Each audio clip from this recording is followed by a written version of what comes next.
sabia que todos nós estamos expostos a sofrer mutações no nosso material genético? Qualquer tipo de alteração no material genético é chamada de mutação. E isso pode acontecer de duas formas. De maneira induzida, que é quando o organismo é exposto a um agente mutagênico, como por exemplo a radiação solar, ou de maneira espontânea, que é ocorrido durante o erro da duplicação do DNA. Esse tipo de alteração promove mudanças diretamente no fenótipo dos indivíduos. E existem dois tipos de mutação: as mutações gênicas e as mutações cromossômicas. Quando falamos de mutações gênicas, estamos falando sobre alteração no código de bases nitrogenadas da cadeia do DNA, podendo acontecer de três formas: por inserção, eliminação ou substituição de uma ou de mais bases dessa cadeia. É classificado como mutações cromossômicas estruturais aquelas que ocorrem alteração na estrutura do cromossomo. Isso pode acontecer de diversas formas: por deleção, ou também chamada de deficiência, que consiste na perda de um segmento do cromossomo, implicando em consequências severas pela perda de muitos genes. Isso pode acontecer durante a profase 1 da meiose. O pareamento anômalo dos cromossomos homólogos pode levar a uma deficiência, e essa deficiência pode ser percebida por intermédio do pareamento anômalo dos cromossomos. Também pode acontecer por duplicação, consistindo na repetição de um segmento dos cromossomos. Geralmente ocorre após uma deleção, cujo fragmento perdido liga-se à cromátide irmã, formando uma porção extra.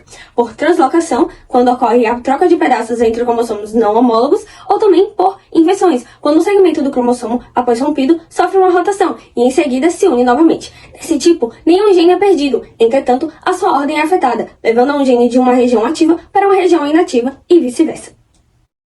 E é classificado como mutações cromossômicas numéricas quando ocorre a alteração na quantidade de cromossomos, podendo ser classificado em aneuplodias ou euplodias. A aneuplodia ocorre quando há perda ou acréscimo de um ou mais cromossomos, devido a erros na distribuição dos cromossomos durante o processo de mitose ou meiose, não alterando o número de genomas. Em contrapartida, a euplodias altera completamente os conjuntos dos cromossomos. São alterações no número de cromossomos que alteram o número de genomas, de modo a se perder ou ganhar genomas inteiros. Surge quando os cromossomos se duplicam e a célula não se divide. E as mutações cromossômicas podem ser percebidas na montagem do cariótipo ou ideograma, processo também chamado de cariotipagem, que envolve a fotografia de uma célula em divisão, mais precisamente na fase de metáfase, da mitose, que é o estágio em que os cromossomos se apresentam mais individualizados, mais condensados, favorecendo uma visualização nítida e o estudo da sua morfologia. O processo de montagem do cariótipo se dá em algumas etapas, a começar pela coleta de células sanguíneas, mais especificamente os linfócitos. Esses linfócitos são então colocados em um meio de cultura com todos os nutrientes necessários para manter a célula viva. Por exemplo, glicose, aminoácidos essenciais, vitaminas, uma solução salina com condição osmótica e pH apropriados. Vale ressaltar que não se utilizam hemácias, porque são células anucleadas, portanto não apresentam cromossomos nem DNA. Não se utilizam plaquetas, porque são fragmentos de citoplasma. Em seguida, é administrado um fármaco de nome fitoimaglutinina, que é extraída das sementes de uma espécie de uma planta chamada Phaseolus vulgaris, que é justamente o feijoeiro comum. Entre suas funções, causa eritroaglutinação, ou seja, causa a aglutinação das hemácias do sangue, mas a sua função no processo é induzir divisões celulares, induzir mitose. Então, em 2 a 3 dias, o meio já está completamente povoado por linfócitos em divisão. Acontece que nesse ponto se aplica a droga colchicina para interromper a mitose e fazer a célula entrar em estágio permanente de metáfase, na qual os cromossomos se encontram em grau máximo de condensação, mais individualizados e localizados na placa equatorial da célula. A colchicina apresenta esse efeito por inibir a polimerização da proteína tubulina, que forma os microtúbulos, e com isso não há formação das fibras do fluxo para tracionar, romper os centrômeros e separar as cromátides irmãs. Ao final do processo, se fotografa os cromossomos, faz um recorte 1 a 1 através de programas de edição de imagem e organiza os cromossomos homólogos a partir do tamanho, do maior para o menor e do tipo do cromossomo em relação à posição do centrômero, se é um cromossomo metacêntrico, submetacêntrico, acrocêntrico ou telocêntrico.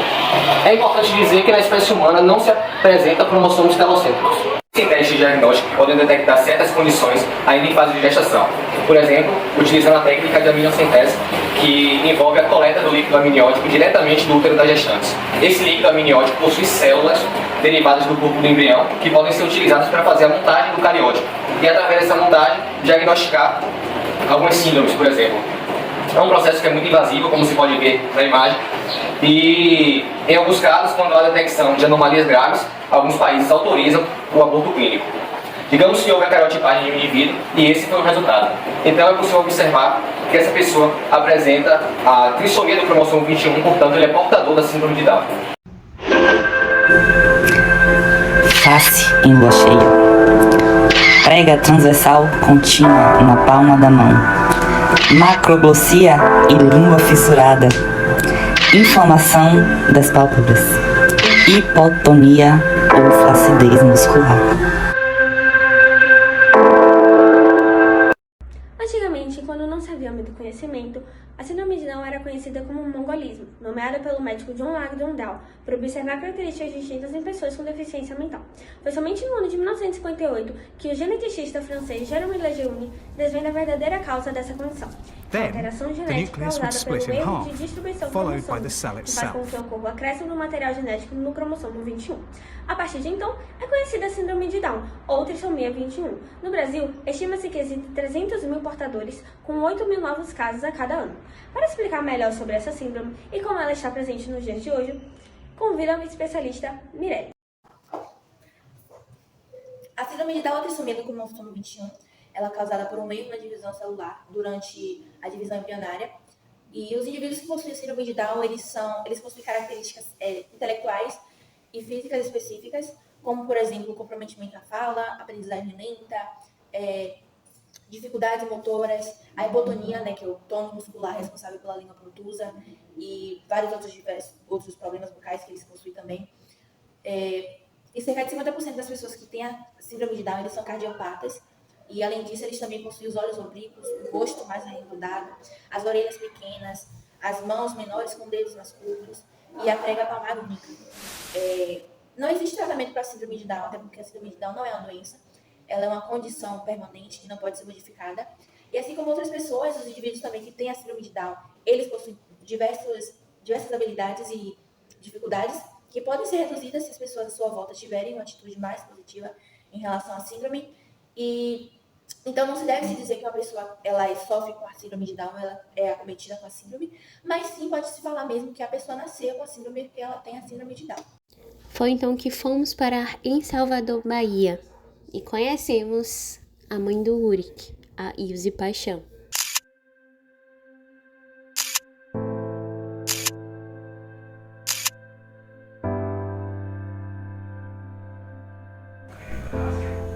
Boa noite, tudo bom? Estou aqui para falar hoje sobre a síndrome de Down. Eu tive que aprender a conviver com a síndrome na minha vida.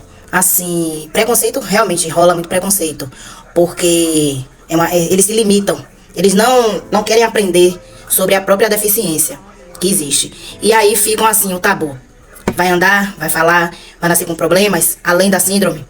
Você pega um transporte, você já é taxado como vem as crianças doentes, as mongoloides, como eles dizem. Então, pra mim, foi muito difícil logo no começo. Mas agora, depois de tudo, eu já tô bem mais madura pra tudo. Primeiro, no ambiente familiar, muitos, ou até hoje, excluem ele por ele ter a síndrome de Down. Não digo pelos adultos, falo sim pelas crianças, primos, que não gostam de conviver com ele, que não gostam de brincar com ele, por ele ter a síndrome. Já os adultos não, são mais tranquilos em relação a ele.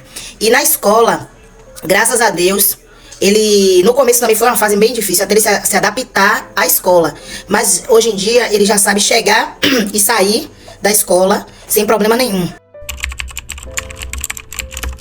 Algumas coisas sim, eu me limitei. Em algumas coisas sim, mas em outras não. Hoje eu já tô mais maleável, mas antes eu me limitava em trabalhar, em viver só em função dele. Mas hoje não faço mais isso, porque ele já tá bem desenvolvido. Me limitei muito. Estamos aqui, ele aqui, ó. Dê tchau, pessoal. As síndromes também podem afetar os cromossomos sexuais, como, por exemplo, temos a síndrome de Turner, que afeta exclusivamente as pessoas do sexo feminino, e a síndrome de Klinefelter, que afeta as pessoas exclusivamente do sexo masculino.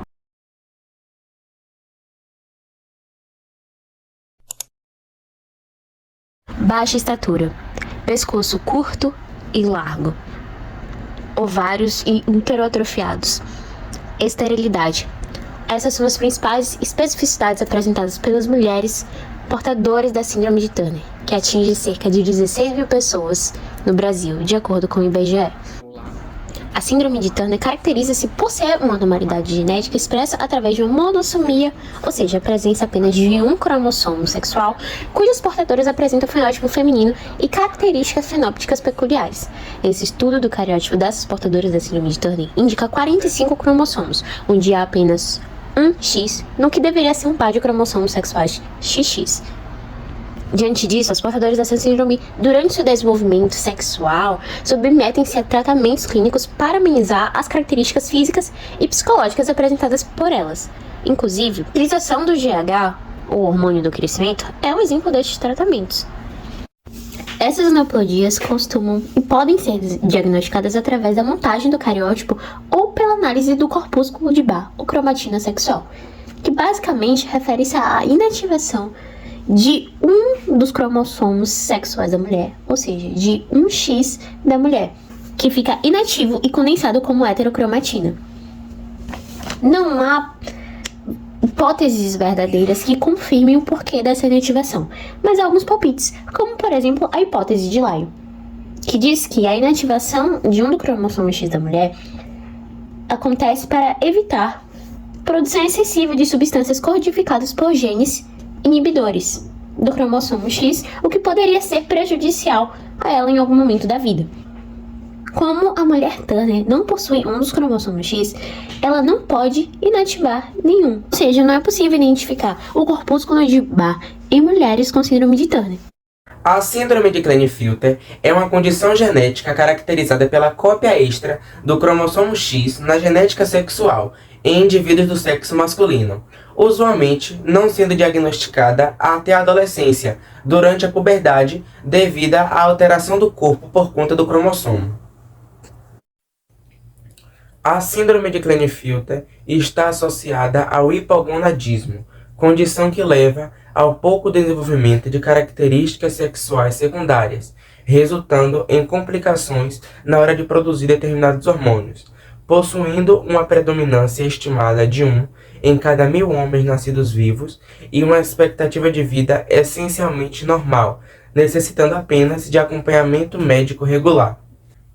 A síndrome de Klinefelter se caracteriza por apresentar baixos níveis de testosterona, testículos pequenos, ginecomastia, que é o desenvolvimento de mamas, tendência de ter estatura mais elevada, distribuição de gorduras corporais que seguem o padrão feminino.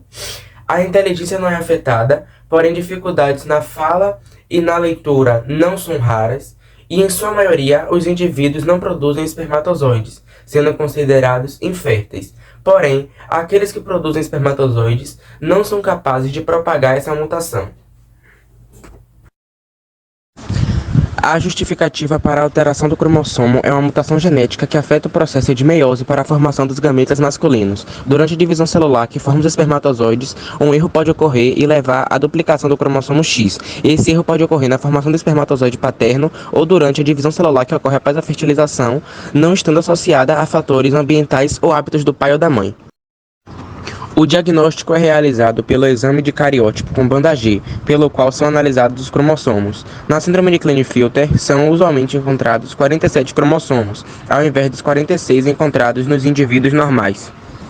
Pela síndrome de Klinefelter não ter um tratamento específico, os possíveis tratamentos incluem a reposição de testosterona, hormônio sexual masculino, que pode ajudar nos casos com níveis baixos desse hormônio. Cirurgia para redução de mamas e lipoaspiração também podem ser empregadas. Alguns afetados podem vir a ter filhos com procedimentos de reprodução assistida e, além disso, terapias para problemas socioadaptativos podem ser recomendadas. Agora uma pergunta para você, telespectador. Você sabe o que é síndrome de Patal e como identificar? O Dr. Zé Vaqueiro informou que seu filho mais novo, Arthur, nasceu com uma malformação congênita grave, a síndrome de Patal. Diante de tal repercussão sobre a síndrome genética de Patal, nossa equipe decidiu vir até o IFBA Salvador para avaliar um pouco o conhecimento da galera sobre biologia genética. Você saberia responder através das características dessa criança qual síndrome genética ela possui? Sei não. Você saberia me dizer o que é uma trissomia?